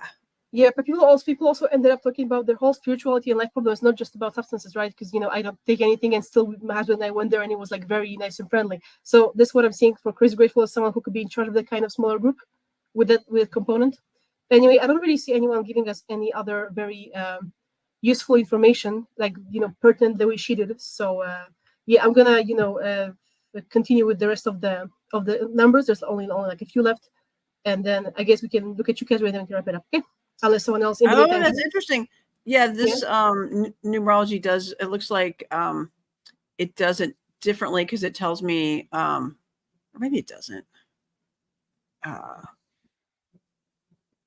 Anyway, yeah, it looked like because they put. Oh, I see what it's doing. Yeah, it's a little different than the Kabbalion numerology, which isn't called numerology, which is what I follow, because it looks at the vowel total separate from the overall total, and they pretty much. I'm sorry, you lost me again. I can see you doing math. I can see, man, her brain is doing that well. I can see it. She's smart about it, but the only thing I can see in my smartness is that you're doing it well. I can't see whatever that means. Sorry. Like I'm so blonde about math. I'm just not good. Well, and I think it's different than most numerology because the vowels being A, E, I, O, and U, they just like when you write it the way I have created a spreadsheet, but you write it out and then you put the vowel numbers on the top, and that's one total, and then the consonant numbers isn't actually looked at separately. You look at the vowel total and then you look at the overall total, and that's just what that system is is looking at. But there it goes to show you every system is a little bit different. Yeah, I heard of that they skip vowels. This I heard of that they skip like consonants or vowels in some systems, but that's why I just go to the website and then I go to the ready result. But I've actually heard of that one because we could see it in this table. They were looking more last week that there was like the table that associates numerical values to letters, and that's how they calculate the skipping of the vowels. Only the computer does it for you. So yeah, it's what you said is in line with what we talked about, on the last meeting, that you kind of went into the root or the mathematical root of how that works, which clapping for you for that, because not my strong suit. Anyway, Crazy Grateful has to go. So yeah, I'm going to, like I said, finish with those karmic numbers, and we'll see if anyone else has questions. Okay, so we have a couple of numbers left. So the 14 is the karma of freedom. And the reason for that is that, again, it has the mix of a number 1 and 4, like the 13, but then we have a 5 added to it. So in a way, there's a huge tendency here to be nonchalant, and a tendency towards rebellion, because that explosive mix of Mercury, Sun, and the North Node, instead of creating a system, creates an opposition towards systems. And it's the whole like rebel without a cause thing, and there is more desire to explore than actually to ground into something, even if it's good to you. So in a way, the way to actually be practical with this number is not to sink into the whole hard labor aspect of the 4, which is something that 13 requires. It's more about becoming more an observer and someone that more like writes down and notes down their observations, and as a result becomes more available to people when they need them, because people then will like read maybe online your observations, and then they will come to you for advice, and as a result you use your tendency to be non-traditional and to escape certain oppressive structures. You are able to actually improve the quality of life of other people, and then that rebellious, overly adventurous streak is going to transform more into somebody who actually has a measurable way to contribute to society. So in a way, I feel like it's lighter compared to the 13, but I would say that the biggest struggle here is the fact that, that you want to be a free agent, but you still have to do something as a human being on this earth. There's just no way that someone's going to have like a free pass for this life, right? So here, being able to ground into that place where you're actually doing something functional and not just going around aimlessly like an unfocused Mercury can, which, is the 5 vibration here, is something that's going to be a challenge, like being able to break away from the routine and any scheme and still being able to help others in that unconventional way. And yeah, I'm trying to keep that quick because of the time. Anyway, the next current number that we have is the 16th number, and this is a karma that is linked with family and relationships, because the 6 is number of Venus, which is about the one-on-one connections, and the 1 is with the Sun, and the 16 comes up to a 7, which is the South Node, which is a past life. So quite briefly here, when you have a 16 somewhere, you are just someone who was born into a lot of karmic energy in this life, and that can be friends, teachers, anyone really. There's basically a very high focus on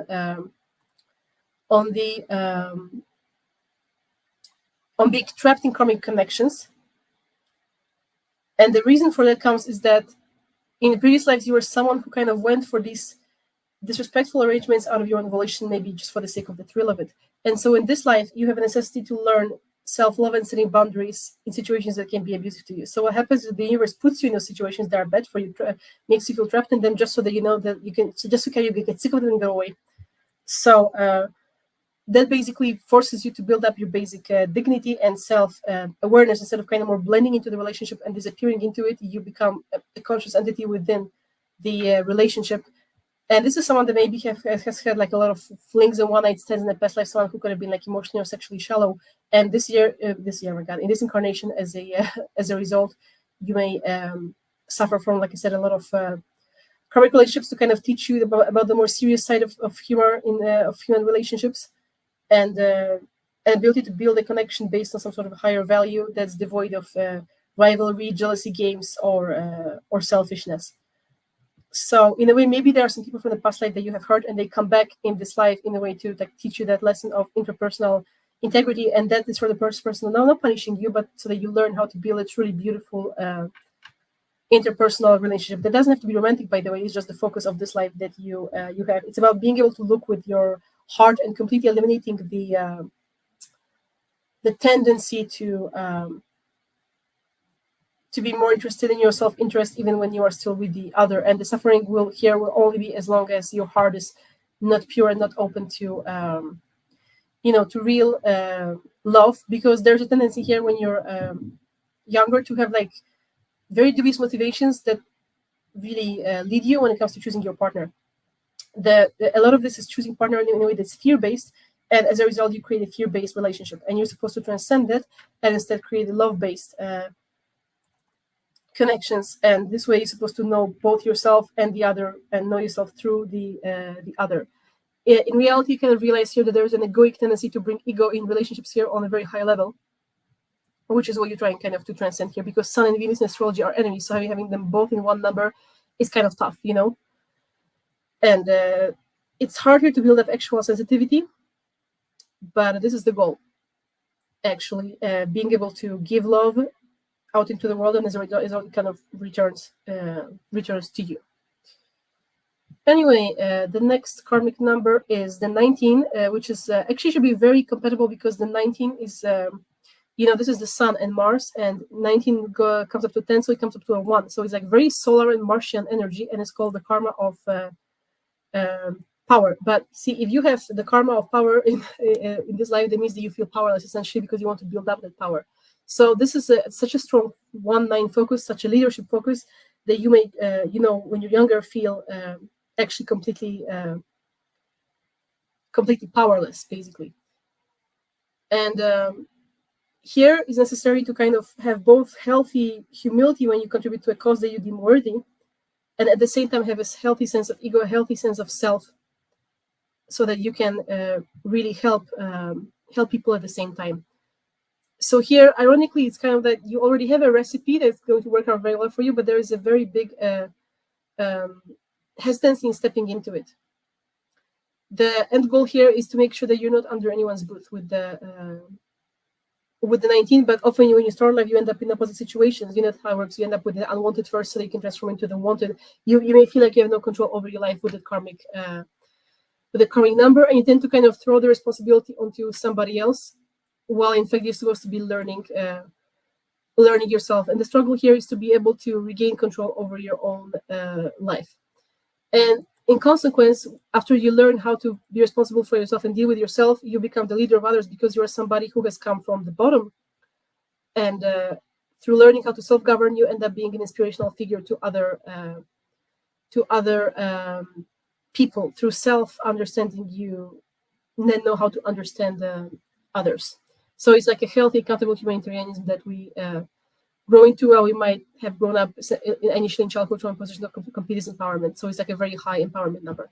Okay, so we have 2 numbers left, and it's going to be easier in a way, because the other ones are talking from an abstract standpoint, but I actually have the last 2 because I have a 26 in my life path, because my date, my 15 plus 11 as up to 26, so my birth date a month up to 26. It's called the karma of body and love. Otherwise, it's called as the finger of God. That basically means that, as someone who's experienced this, let me tell you, it's absolutely magical in the most annoying way. So your body has a very high sensitivity to your environment. What does that mean? If you're around someone you don't like, you get nauseous. Your body just responds, and you're like, I haven't done anything today. I haven't eaten anything bad. What's going on with me? And like whenever I would always say to anyone that whenever my body goes through any changes in life, it's for emotional reasons. Like, I could pretty much have whatever I want on the physical level if I was comfortable emotionally. But whenever something makes me suffer, that's it, like my body feels like it can't get up. And that's exactly how this 26 number works. Because the 2 is ruled by the moon, which is very sensitive, and the 6 here is ruled by Venus, so it's about connection together from an 8 of Saturn. So that's actually a very, very physical number. So what happens as a result is that you get very sensitive in the realms of emotional physicality. Whenever you're around someone that you're not supposed to be around, you're just going to get ill physically. And that comes from a past life of somebody who has neglected their physical body. So maybe you were somebody in past life who has overworked themselves to the point of getting sick in a past incarnation. So in this life, you come with the vibration of being able to be like extremely mindful about how you treat yourself emotionally and physically, so that you can even function on the disease is going to get worse. Basically, the symptoms are going to be so painful that you will have to change any environment that is bad for you. And from experience, that has been totally true. Like, I've cut off like so many friends, so many people, because I would just feel icky is the best word around them. And some of them would make me physically sick, and some of them I'm eager to be a continent away. And, the issue is that sometimes you end up being attached to those people and breaking away that attachment and actually giving yourself the focus that, okay, If someone can respect my need for sleep, then they're not for me. Or if someone is telling me to be a certain way, that makes me physically ill, then I don't need to contend with that. And here the wound is that in the past life we felt like we had to be responsive and obedient to that, and in this life we kind of don't learn how to draw lines and say no, because that doesn't feel physically good. So my rest, my well-being is sacred, and I'm gonna say no to anything and anyone that goes against it. And if you really care about me, you are going to respect that, basically. But it sounds easier than it is. And now being 31, I am starting to get there. But when I was younger, let me tell you, I would not treat myself well. Like I would go on some crazy exercise schemes just so my family would think better about me. I would overwork myself. I would do all those things that are very disrespectful to my body. And it was all out of the fact that someone was talking badly about me.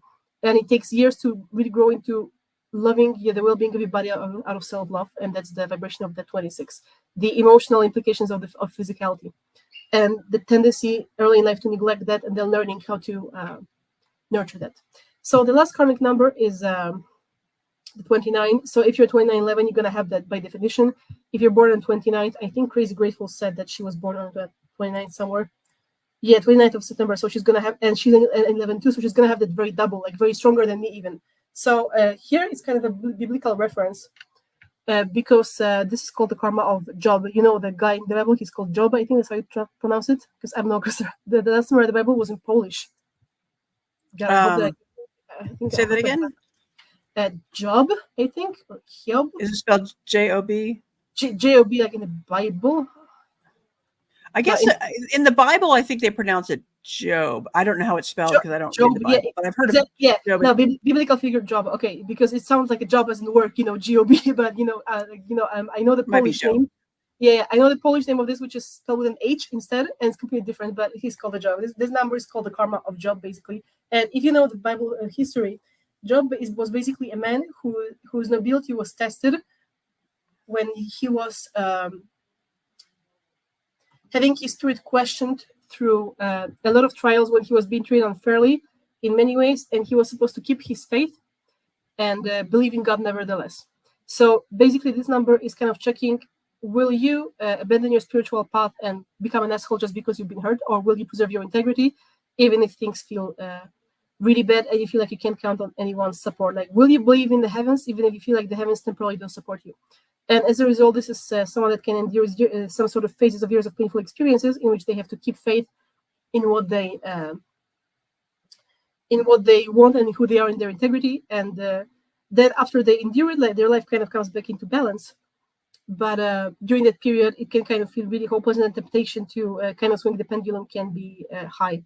And as somebody who is a vibration, let me tell you, to give you an example, at the beginning, when I transitioned from normal work life to my spiritual calling, there was absolutely nobody who was on my side, and everyone was kind of giving shit for it because they were not liking my choices, and I lost some friends over it who thought I was going mad, and I basically lost pretty much everyone over it. And I don't regret it at all, but I went from having a very full life full of a lot of family members and friends and people that I thought cared about me to absolutely no one, just over my choices. And some of those people not only were,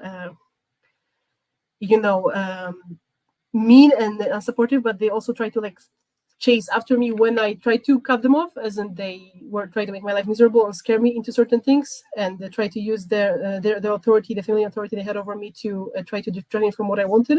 And it has pretty much crushed my faith in humanity, but it has not deterred me from my spiritual path, because every day I thought I would honestly rather die than go back to the way my life was before, and I don't care, and I'd rather die like this and suffer like this than change anything. And this is how this vibration feels. That and if you read the Job story in the Bible, that's how it is, that you have to believe in something so much that you would choose that over not following that path. And again, that can be anything for you. You can just be born on 29th of any month. There will be a time in your life when you're going to have to do that. And it doesn't matter what that is. It could be, honestly, anything. It could be over a choice of a partner, or anything else in life, really. And you have to basically keep that faith. It's the karma of having to keep faith in situations that seem hopeless, that kind of end up resolving themselves by themselves. Anyway, I'm done. I think it's been a very long time, and I'm finally done with the whole curriculum that I had planned for the numerology meetup after 2 meetings and over 4 hours of talking. And if you have any other questions, Kazri, then I'm here to answer them. Yeah, I don't know that I have any questions. yeah, maybe we could have cut this into three parts instead of 2 parts. But it's always hard to know. I just went through that with the psychedelics. I made a long list, and I knew it was probably going to be 2. It turned out to be 4 because we just continued along and then had natural stopping points.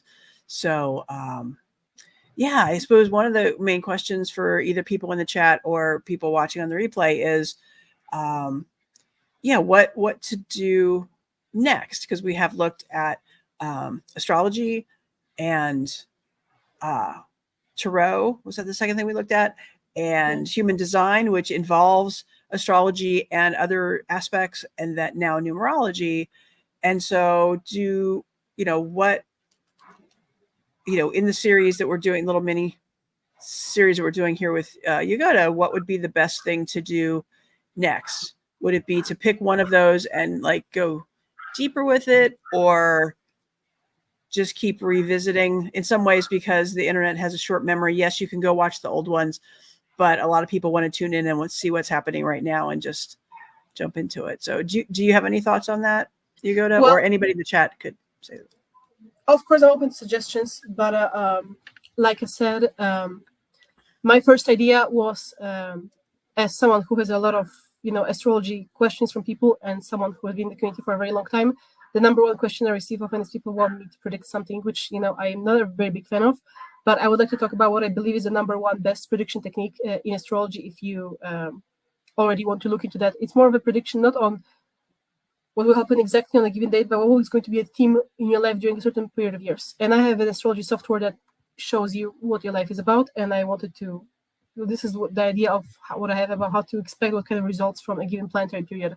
This is a technique that's normally used only in Vedic astrology, but I find it to be superior to anything else between both Vedic and Western. And I think that this is, it can be, introduced pretty simply, and yet the most efficiently when it comes to what can help people see, what the future has in store for them. So that's my idea. So is it sort of looking? Is it looking from like right now for some number of months or a year from now, or is it for like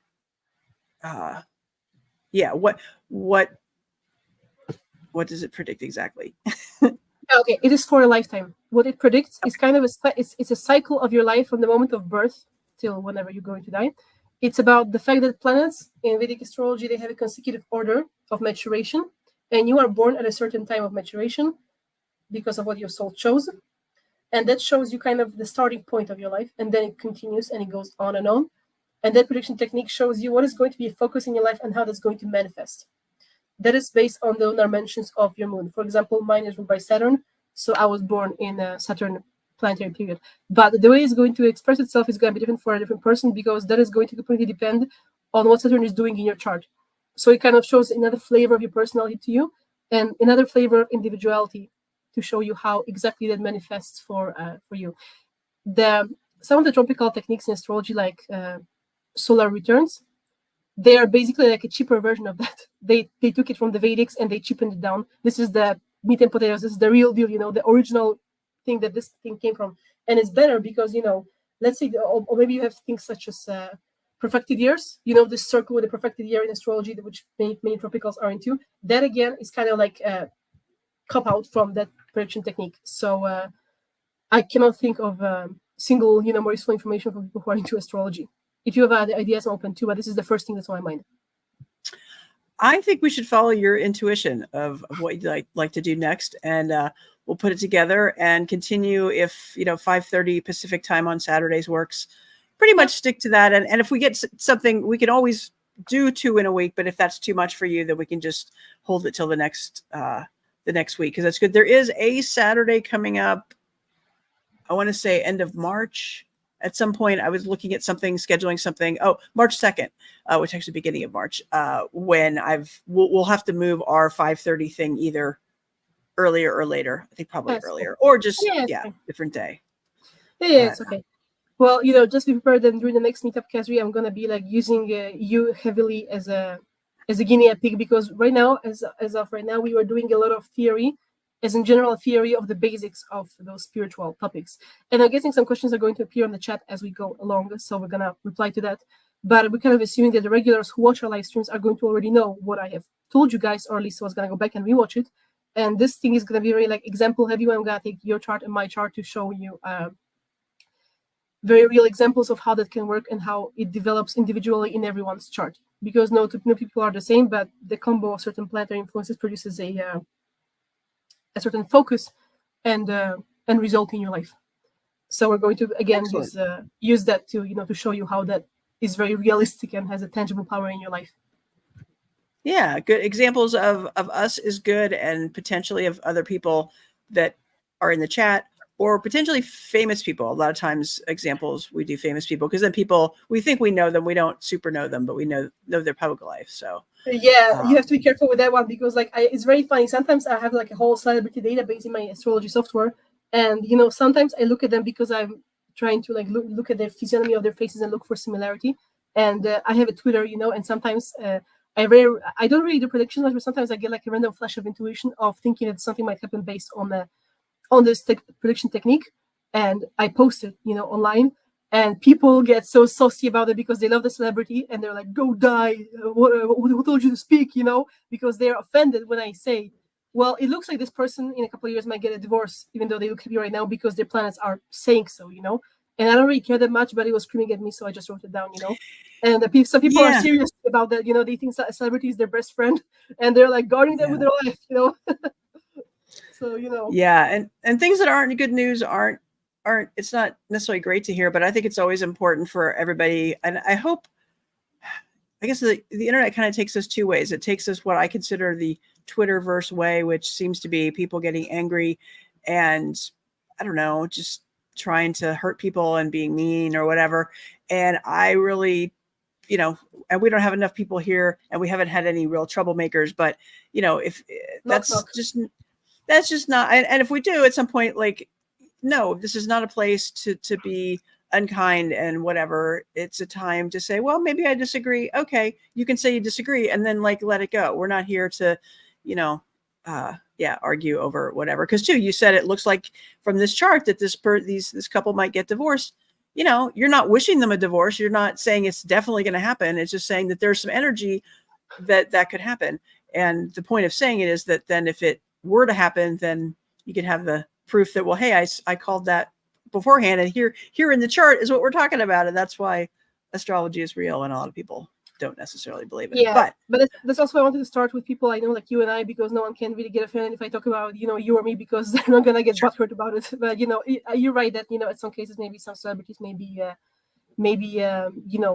relevant, and it's definitely very very interesting. So yeah, looking forward to that on Saturday. Cool. And I've put the information up on the screen here. You can reach Jagoda at her Making Spirituality Real. Linktree is where you find all the things, and YouTube is her channel, which we're also streaming to. And I'm on here most days. I'm slowing down a little bit. I think maybe I'll be doing 5 out of 7 because it's a lot to be on here every day. But trying to find my footing, and I'm always open to feedback about what would be good, because I'm doing the series with Jagoda, and on Sundays with usually Jonah also, and Jordan, and we talk about various things, but consciousness-based things. And I would love to do more anti-Scientology SPTV content. I just, as a never in, I feel like I need another person or more on the screen who know about it to talk about it, because no one else that I have a direct connection with knows about that. So if you're a person that describes, get in touch. And yeah, it's always good to subscribe both to Jagoda's channel and to my channel. That's free and easy, and it helps us out. And yeah, making comments and all the good things. I think I will wander over here to my exit music, and I'll remember not to talk for 10 seconds because it garbles my voice if I do.